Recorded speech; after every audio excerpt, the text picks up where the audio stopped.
I wonder how you feel when your practice session doesn't go well. Doesn't always feel very nice, does it? And I get that. And those kind of emotions that we feel are allowed. We want to sound awesome. So when we're not sounding awesome, it can be demotivating.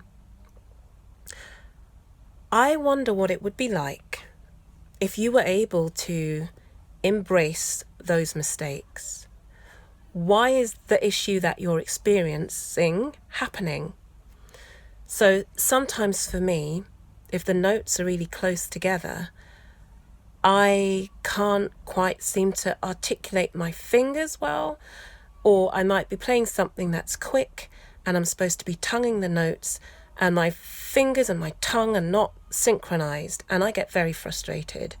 So I have a few tips. So in those particular instances, I slow right down and I take my time and I play the passages incredibly slowly.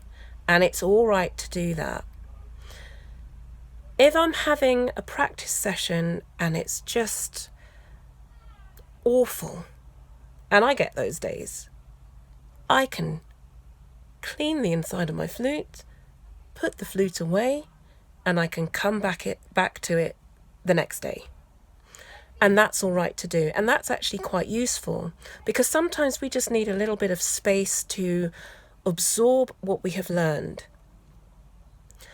The other thing that I try and do when my sessions aren't going well is to accept it.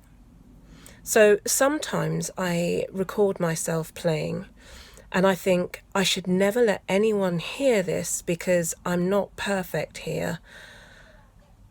And I actually think, no, I should absolutely share my practice so that if there is anyone in a similar position to me, that they know that they are not alone, that there are other student flute players who are also making some interesting squeaks and squawks when they would rather not.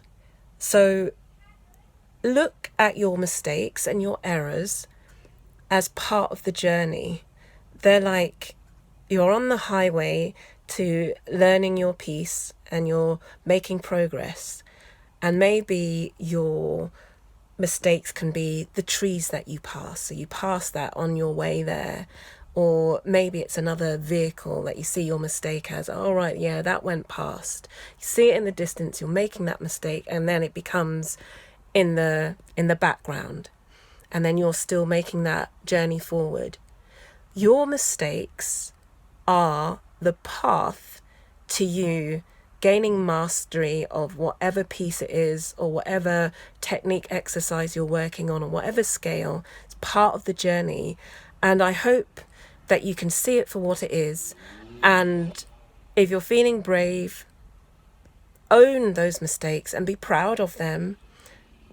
Record it, play it back. I think that that's quite a healthy thing for me to do, and maybe it's something that you can do. But please keep practicing, and if you're stuck on anything that is persisting for you, talk to your teacher, send an email to somebody and see if you can get some advice. Good luck with your flute practice and embrace those mistakes.